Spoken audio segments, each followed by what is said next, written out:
Welcome to Business Unveiled Podcast. This is the place where we help overwhelmed, time-starved entrepreneurs like you make the profitable shifts to get more done and get more out of life. I'm your host, Angela Profit, award-winning 8-figure entrepreneur and CEO. And in every episode of Business Unveiled, I'm bringing you conversations that will give you the expertise and strategies that will scale your team and business so you can get shit done. That's GSD in our world.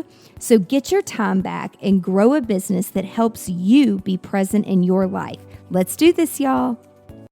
Hi, y'all. It's Angela. I'm back for another episode of Business Unveiled. And I'm so excited for our guest today because we just learned we are literally right down the road from each other, which is so fun because I talk to so many people that are not even in the United States on Business Unveiled. And we both are from here and grew up here, and we both have moved away and moved back. So it's just exciting to talk to like a local Southern Nashvilleian, and I am so excited. So welcome to the show. And y'all, I just have to tell you, so when I saw her name, I'm like, she has the coolest name ever.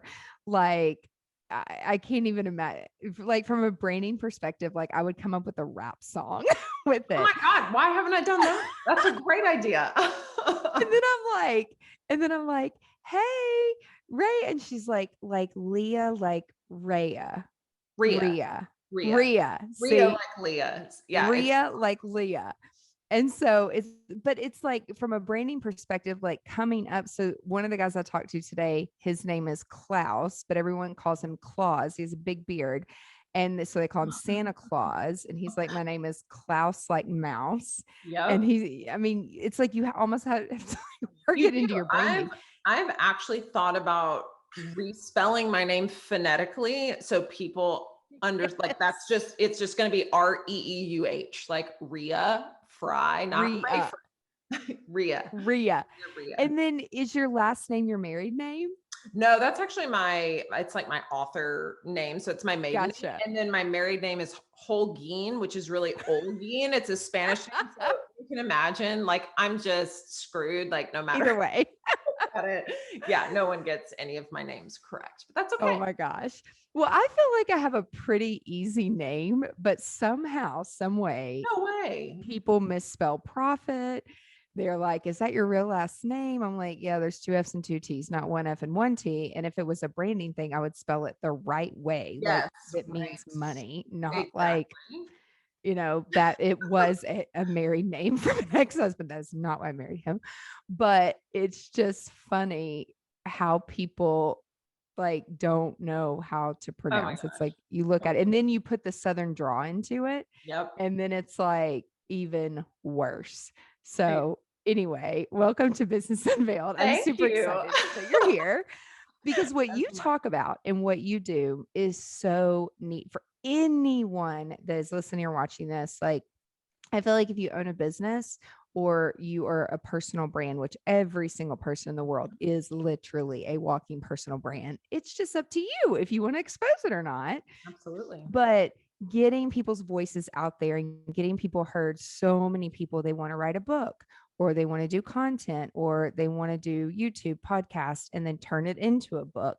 Mm-hmm. And what I love about you is you moved away, you came back, you were in corporate America, and then you started this business because it was a side hustle and a passion. But before we jump into that, share with our listeners and viewers what you did before you jumped into the whole world of starting your business and launching it during the pandemic, you guys.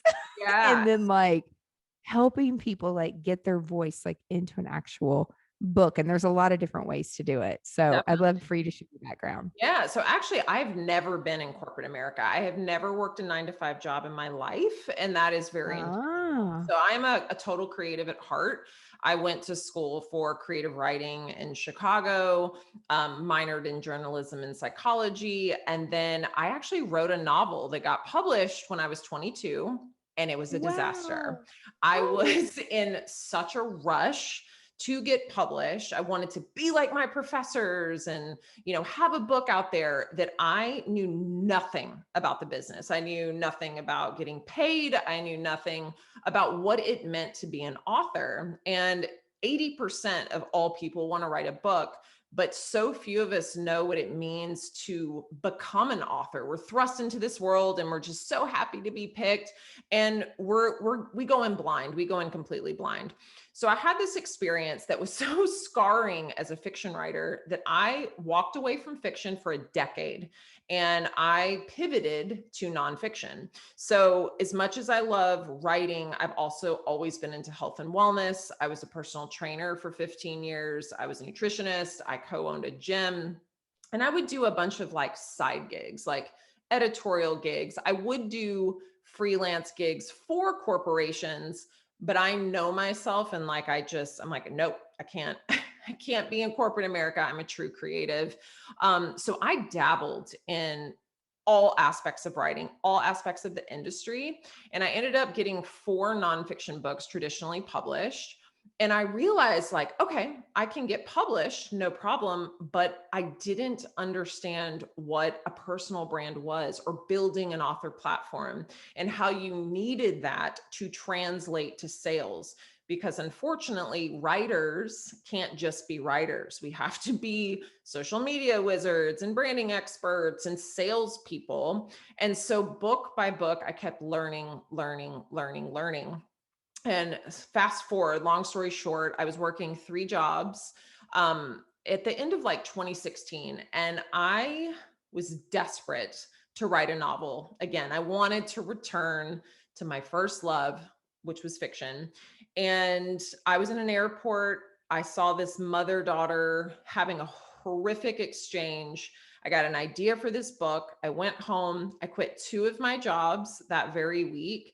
I gave myself 8 weeks to write a novel. I wrote it in 4 weeks, got an agent. The book went to auction, got a movie deal, and like my life blew up seemingly overnight. It was insane. I ended up with a 4-book deal by one of the big 5, which is now the big 4 publishers. And everything seemed to be like amazing. Like, this is just going to be the most amazing experience. And the first book it was great. But what I learned book by book, being in the industry and putting out a book a year, is what I realized is authors are completely in the dark. We don't know, again, we just don't know what we don't know. So you are entering, it's the only profession you enter into where you don't know how it all works. You really don't understand about money. No one talks about it. No one talks about what questions to ask. No one talks about what's going to be expected of you. So I started creating this side hustle to help authors get published, to write their nonfiction book proposals, to edit their books, to pitch to agents and or editors. And people started getting deals, and like this side hustle scaled to 6 figures in its first year. And then it did it again in its second year. And I was like, man, there's really something here. So a friend of mine and I started a podcast called the Writeway podcast, where we just demystify the publishing industry. And we were like, we should let's do this. Let's turn this into a business. So at the top of 2020, my husband quit his comfy 6-figure corporate gig and was like, I'm going to go all in with you guys. I'm going to be the creative director. And we started Writeway, which really does aim to put authors first, to help them become their own best advocates, to pick their publication path and get their work out there. And so we did this in January 2020, and then the pandemic hit. And I was like, we have ruined our lives. Like, we're going to have to sell our house. But in fact, the opposite happened. I feel like everyone finally realized if they wanted to write a book, this was the time to do it. And if they were going to do it, they better do it. So within the last year, yeah, we've had almost 45 clients, 30 plus have landed agents and top book deals. We've had 6-figure book deals. We've had best-selling authors. But then we've had authors who've decided to self-publish and have like carved out their own path, which has been so incredible. And so we just serve as helping people navigate this insanely frustrating industry and get their work out there in a way that feels good to them. That was a long story. No, but I love it. And what's super important is that you all help both people. And like, Yes. y'all, before we started recording, like I asked you this, because some companies just do book Yep. deals, and then some companies focus on self-publish. And we've had a lot of clients that they have online courses and things that Yeah. we'll build out, and then we do the content to help support organic content to help get leads in for the courses. And then usually the next thing is like, oh, now I have a course, now I want to make it a book, or the opposite happen, or they have a book and they want to make it a course. And so, but the big thing too that is also missing is like how to be like you said, the social media wizard, and how to be the marketer. Yep. And so doing the outline and selling the idea, and then getting it published, and then finishing it, and then getting it on Amazon. Like, not that anybody can do it, but like, there is a better way with guidance, like hiring a professional like yourself. You have a lot better chances of like your book doing well when you have professional people telling you how to do it. And then, but the marketing piece of it too, I think even my little brother, who has crazy stories of cases when he used to work undercover for the DA, and he worked on this case and he did this book. I'm like, I'm just telling you, the book is not going to make you $1 million. Right. It's a great lead magnet and a great way to get you speaking opportunities and podcasting opportunities, but it takes consistency, and you have to constantly let people know about it. It's almost like, even if you go on like a virtual book tour and you take a day a week or whatever it is, I don't know what you guys advise your clients, but in going through this myself and then watching other clients, I'm like, you should be a published author because you're going to get better opportunities from it. Absolutely. And to tell your story. But if you just get the book done and you do nothing with it, and you don't do speaking or podcasts, you're not going to sell anything. And it's like, but he had to see it for himself. And he's like, and then his company got really busy with the pandemic. And then he, it's just sitting in boxes. And so I'm like, we need to do a proper like book launch, and like, so we'll do parties and these book launch parties, and they're so much fun, but it's like, you got to tell people about it. So what's like the first thing, because I know somebody listening or watching, probably a lot of people, they want to do a book. So what's the first thing to, even before we get into the marketing of it, what do you consider a successful proposal? And this is just putting it together. Yeah. What is successful versus this is not going to work? Well, like, what are some tips? 100%. First of all, you got to decide, like what you were writing. And a lot of people are like, I could write a book, but then when we go through the process, it's like, can you write 200, 250 pages about said subject? And the thing to realize, there's a very different protocol for fiction versus nonfiction. So 90% of our business is nonfiction.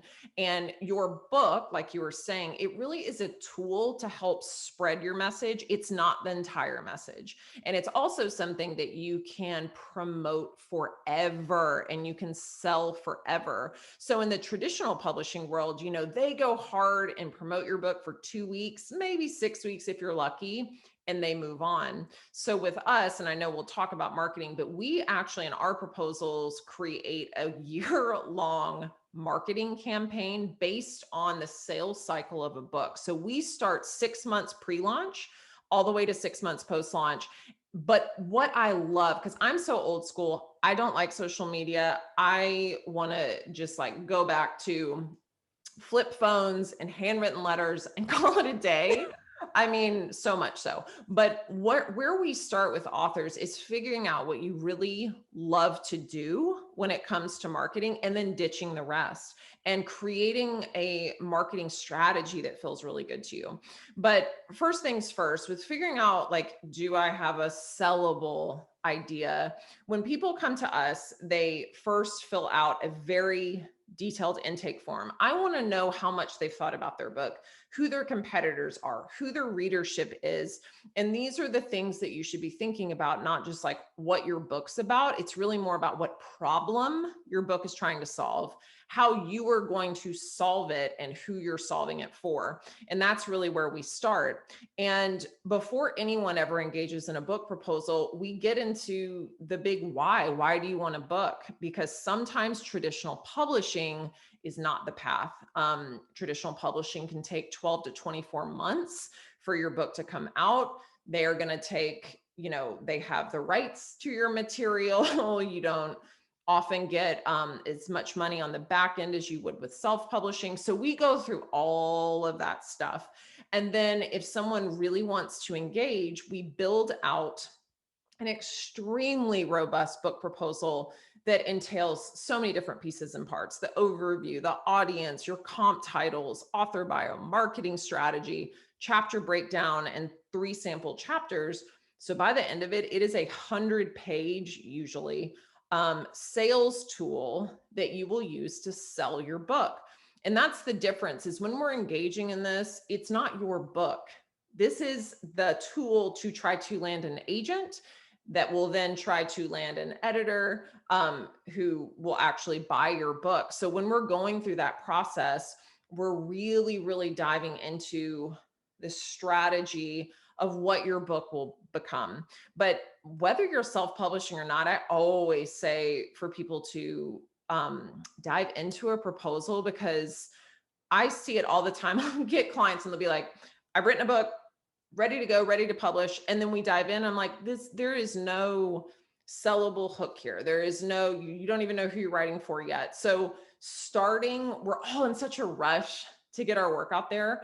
But when you create a book proposal, it actually is twofold. It's, yes, can sell your book, but it's also a content strategy for content that you can then take and do podcasts. You can do webinars, you can do digital courses, you can do ebooks, you can create all these lead gen magnets for a bigger purpose. So that's what we first start with before we ever get to any of the work. Is I want to get to know the author. I want to get to know their goals and really help support them in a way that feels good.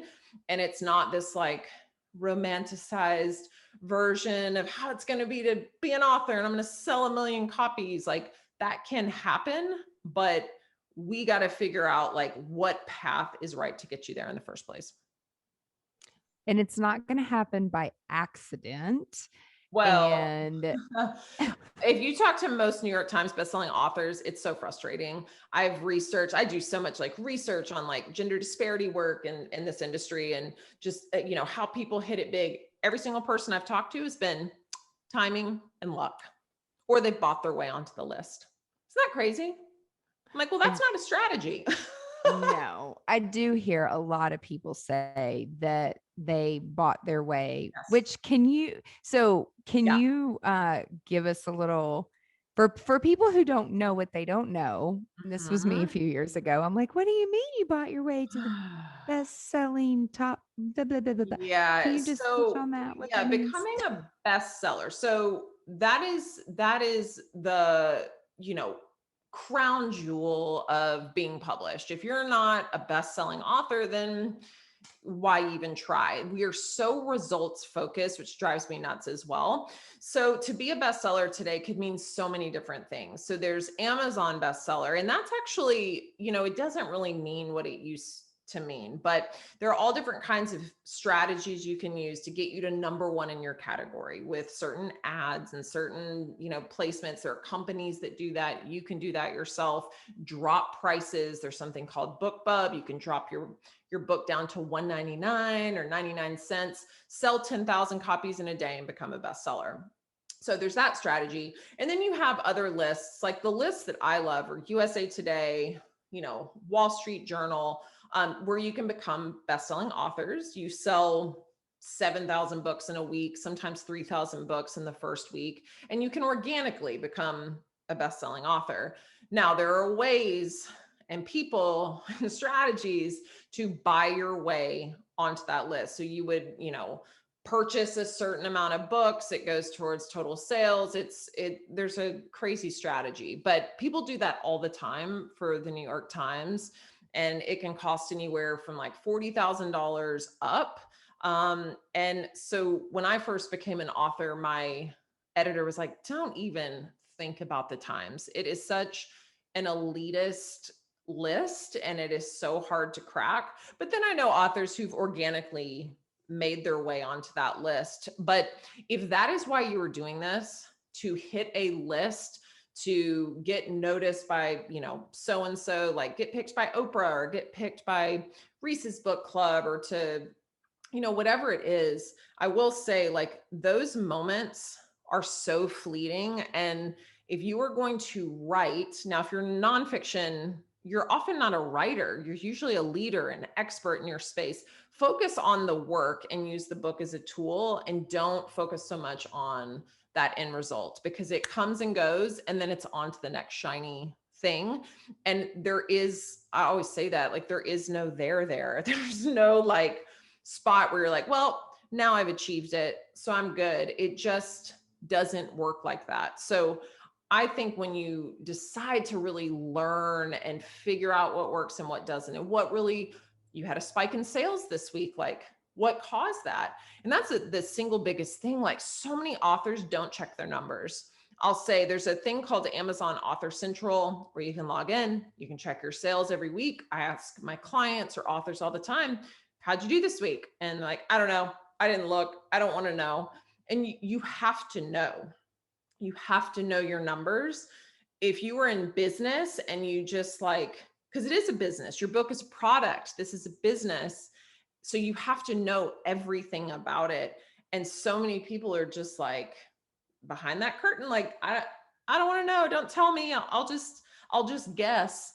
And then your career doesn't last very long. So knowing all the information, knowing your goals, understanding your big why and why you're doing this in the first place, it's just a better foundation to build from, I think.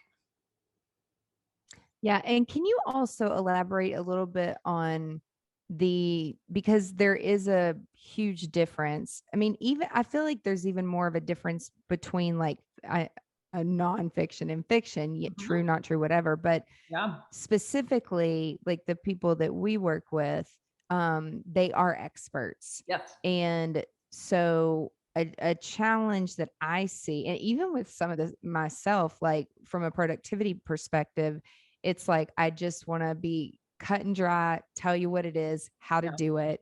But I've been coached over the years that you really have to tell a story with that. And you really have to talk about how it's impacted some other businesses or other people or their clients, or like, what is the emotion with that? So can you talk a little bit about, because there's a lot of experts that watch and listen to the podcast. I'm friends with a lot of them.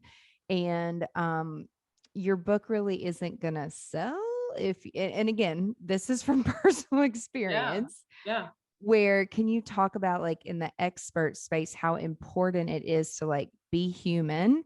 Yes. And is there a great just mindset going into it? Like, if they want to write a book and they are an expert, like, what's the mindset that they have to have? Yeah, I mean, I think that really goes into the readership. Like, when we get into the audience segment, knowing who you're writing for is like rule number one. And we don't just say like entrepreneurs or moms who are looking to build businesses. We get hyper specific. We actually build out a sketch of like their pain points and their triggers and what they're looking for and what thought leaders they're following, what publications they're reading, what podcasts they're listening to, what social media channels they're on. So you start to do that deep dive and understand, like, this is who you're writing for. And then in the competitive title section, a tip that I always tell people to do to really get into figuring out, like, how do I want to write? And like, what do I want this to sound like? You look at 5 competitive titles, and we do that work for our clients.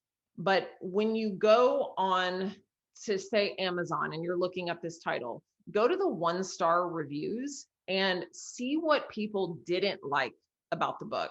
Did they not connect to the voice, the tone, the content? Like, what are they missing in this type of book that maybe you could offer. So we do a lot of that due diligence and research ahead of time. I will say with nonfiction, narrative nonfiction tends to sell better than just like, yeah, a big, like dry, boring, like X, Y, and Z.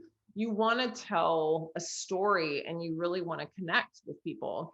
So another great tip is to figure out what you love to read. Write a book that is similar to what you love to read. For fiction writers, this often works really well. Same thing for nonfiction writers. Like think about those books that you're just like so drawn to and figure out like what your voice is, what is different about you, why are you the only person on earth who could tell this story.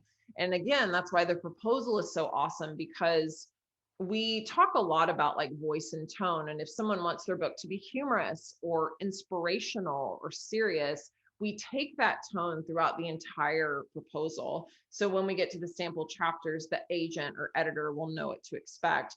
And it's a really fun playground where you can try on different tones and different styles.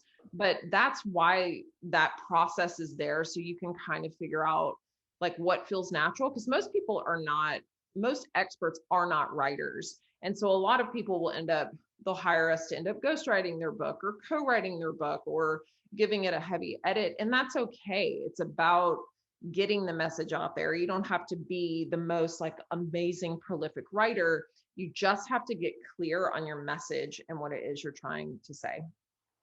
I love it. And everything that you're saying is everything about marketing. Yeah. Period. Yeah, totally. Like I know you're like the book space, but everything you're saying, like anytime we create a course, it's like the one person you're creating the course for, and we name them. And it's like, do they have kids and dogs and like super 100%. specific? But it changes the mindset. Like when you understand the psychographics and you understand who you're talking to.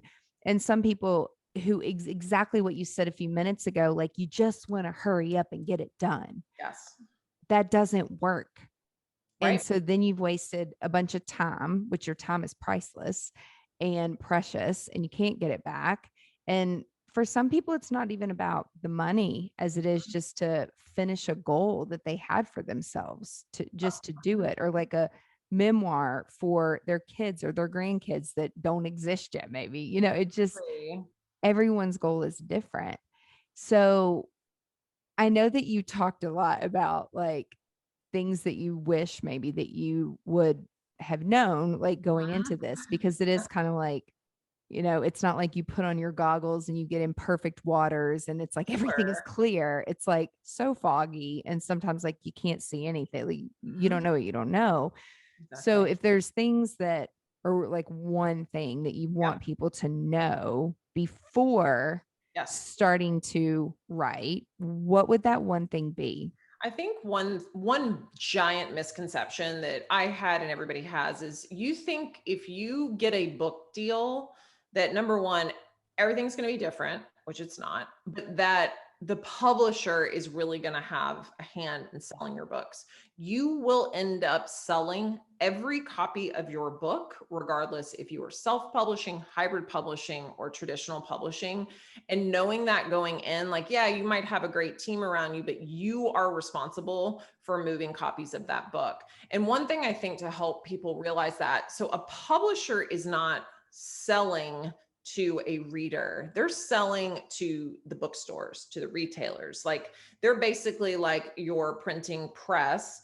And then you are talking specifically to the reader. And what the author often does is they start with a book and then they try to reach their reader. You need to be reaching your reader and knowing who your reader is ahead of time before you ever have a product to sell. And I think that's a great place to start. It's when I, was coming back onto the scene as a no-name fiction writer.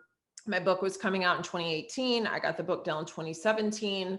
I decided most social media makes me want to go, bleh. But I was like, okay, Instagram, that's one place that I can go that doesn't make me want to throw up. So I'm going to figure out who my readers are and start connecting with them, start sharing other books, start, just having an organic conversation. in one place that felt really good to me. And so by the time I did have something to share, it was great. And that's another thing I think a lot of authors should do. If they're thinking about writing a book, get your following, your, whatever you want to call it, involved with every single step. Show them what it is like to have that self-doubt, to try to figure out what publication path you're taking. Like, take them on the journey with you, because this is a universal thing. People want to write a book. So if you share in that, they're going to feel like they have a stake in your success and will more likely want to follow you along the way. Yeah. So that's It's so true. And the thing, like, I'm totally with you when it comes to social media. It's like when I started my first business 20 something years ago, it didn't exist. None of this existed. oh, I Like, miss those days. I miss it right? so much. Like, well, here's the thing. So I think that there's so much negativity Yes. and just around social media. Like, even, I mean, my little sister has 4 kids, and it's like, apps and parent lockdown and all of this. But like, I have seen some of the opportunities and like the connections, being Oh, able to yeah. connect with people, on social has been amazing. And I know for a lot of people during the pandemic, when they Yeah. had no audience, they had nothing. And if you look at it the right way, and I only do this because, like, my whole background's in psychology, and a Mhm. lot of when I worked in the mental hospital, a lot of people, I mean, they were suicidal. And Absolutely. so if it can be used like in a positive way, Sure. where a lot of people got on TikTok and they were depressed, they were about to commit suicide, but they happened to get on the app. And I mean, there's people that openly talk about it now, and they found a community and they were just being silly. Like, they didn't realize exactly what you're saying, that you can build relationships and have conversations with people on social media that are real and authentic. Now, there are trolls and there are assholes out there. I mean, the more you grow, you're going to get that. But it's like, if you focus on the positive part of it, and then you can monetize it and you can make money at it. But just with anything, like any job that you work 40 hours a week, if you're creating content and building a community and involving people and taking them on the journey, it can turn into a full-time job. And it has turned into a full-time job for some of our clients, Mhm. but you've got to make the time to do it. And so when people say, and like, I'm a lot of around a lot of parents that have, younger kids, and they're like, I hate effing social media and bleh. And it's like, well, if there are classes where you can teach your kids like how to save for their college fund. Mhm. And but there's so much, the media focuses on the negative, negative, negative, where, like, I'm sure you guys do strategies, like marketing strategies. And I feel like with the right strategy, you can reach so many more people worldwide, like with your book. Sure. But then, there is the negativity around it. And so, do you guys come up with like a social strategy? And do you recommend, if someone wants to write a book, to, if they have no community at all? Mhm. I think what you were just saying, is that build the community first, even and you can have 5 people. It can be 5 people, it can be 10 people, but start building that. And then, like you said, ask them, poll them. I mean, there's free tools out there. Your Right. time's not free, but all these platforms have free tools now where you can poll people. But what do you think is holding people back from creating that community? Do you think people are afraid that what they want in their head versus the feedback their community they're building is giving, it's not aligned, and then that may slow them down? Do you think that that is why people don't want to do that first? I mean, I think I'm the wrong person to ask because I have so many opinions about this, but I'm like, I don't think we have to use social media. And like 10 years ago, 15 years ago, in my industry, you didn't need any of that. Guess what? People bought books, and people were spending, the average person is spending 4 to 6 hours on their phone every single day. It is taking away from relationships. It is contributing to mental, like, I mean, I know that it's been great to like connect with people, but if you really dig deep, like it can be a very dangerous tool. And it's, I always say, like, weapons of mass distraction, because we are constantly distracted. We were never meant to connect with 10,000 people, 100,000 people on a daily basis, consuming so much information. So if people want to write a book and want to publish a book traditionally in the nonfiction space, not fiction, fiction's different, but nonfiction, the author platform is everything. And it's the single biggest reason I hear why people don't get published. I had this amazing client. He has over 300,000 engaged followers. Just pitched him, and they were like, his platform's not big enough. Can't. His numbers aren't big enough. And I was like, you know what? This is that's horrible. Ridiculous. So what I say is, I mean, having a smaller engaged community, whether that's in real life or online, is more important. Having 500 people, 300 people, 1,000 people will often make more of an impact than having 15,000, 25,000, 100,000, like semi-engaged, followers or whatever. So we start with, in our marketing section, if someone comes to me and they have no digital footprint, they've not done any speaking gigs or conferences, traditional publishing right now, there's no way. I know the industry, they're not going to say yes. But what we can do is, if someone really still wants to engage with us, when we get to that marketing strategy, the first thing, so I always give real examples from real proposals so people can see how it works. And our marketing strategies are like 7 pages long. So the first rule of thumb is to go through and delete anything you do not want to do. That includes social media, podcasts, email newsletters, like whatever doesn't speak to you, isn't organic, we get rid of it. And then we start to build out a strategy based on what you love. If you love to do podcasts, if you love to speak, because I think what keeps people, to come back to your question, I think it's all just really overwhelming.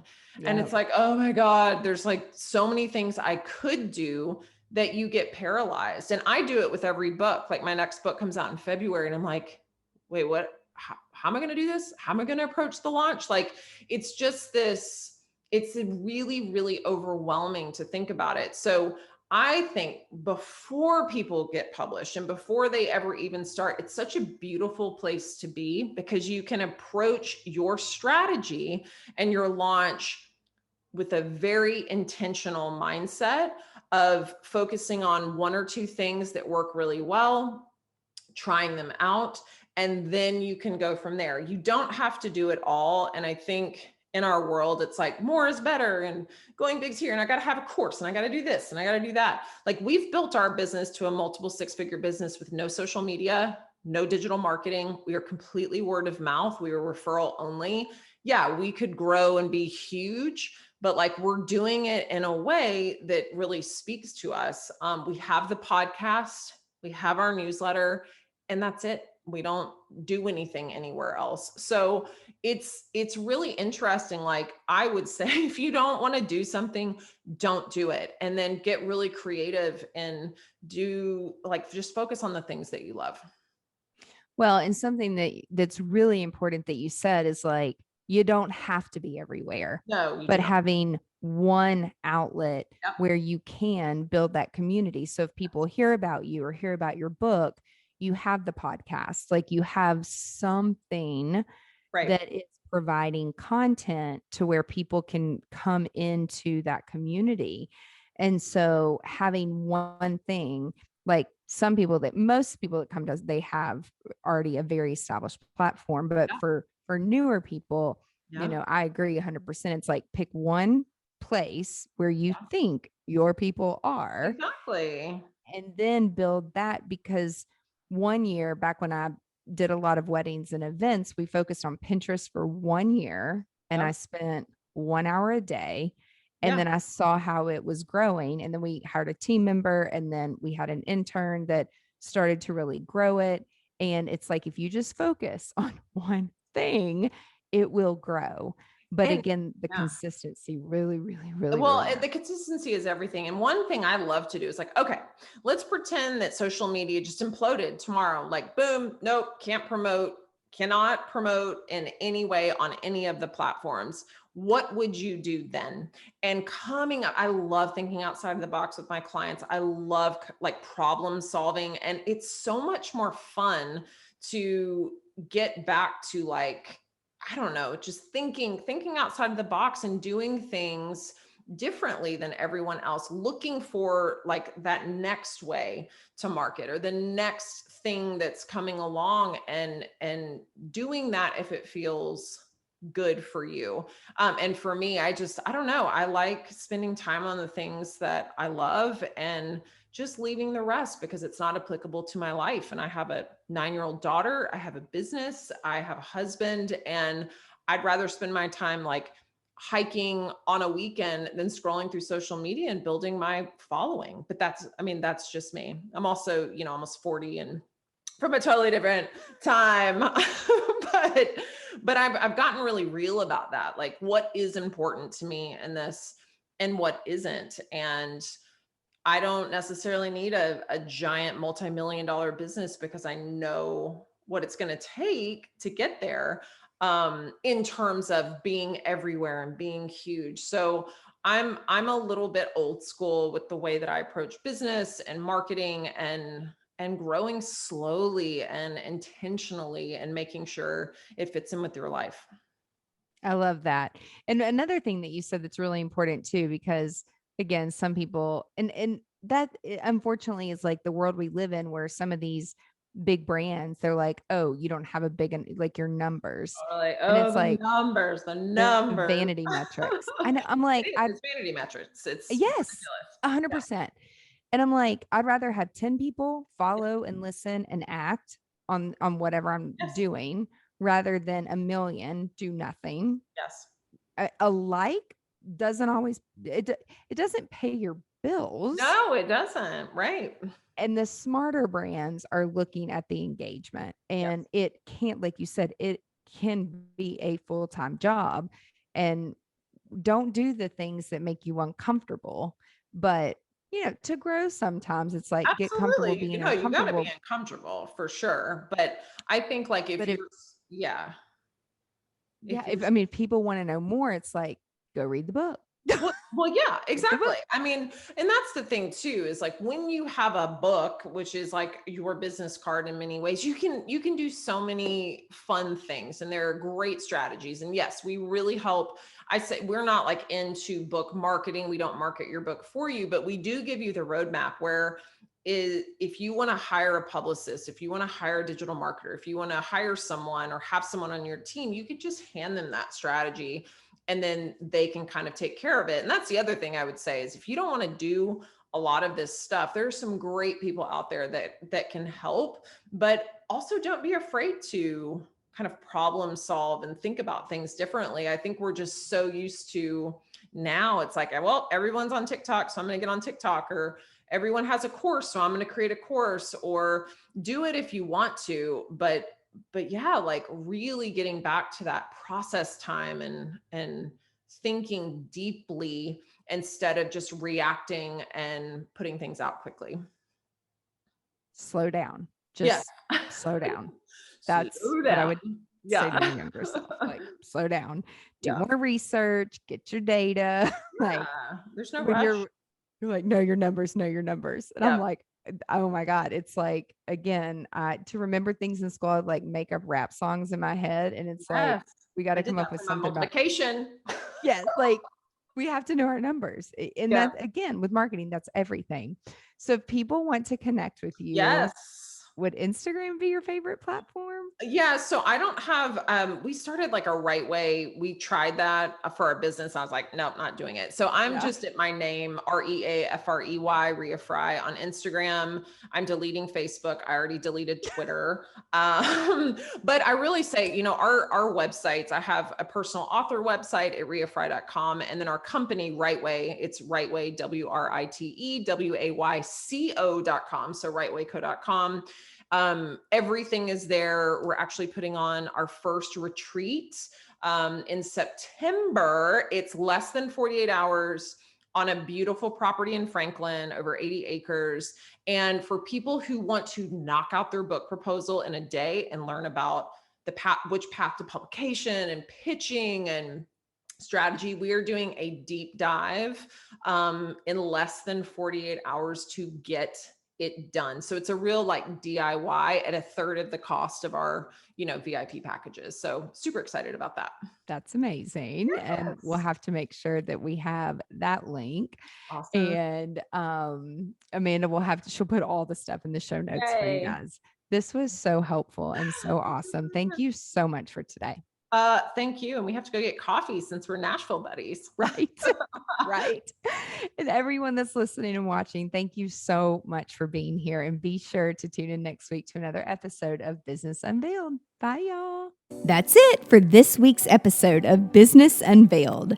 Now that you have all the tools that you need to conquer the world and GSD, get shit done, would you share this with your friends and fellow business leaders? One thing that would really, really help us and help new listeners is for you to rate the show and leave a comment in Apple Podcast, Spotify, Stitcher, or wherever you tune in and listen to Business Unveiled. You can check out the show notes at angelaprofit.com/podcast and link up with us on social media so you can share your biggest insights. And I want to know your aha moments.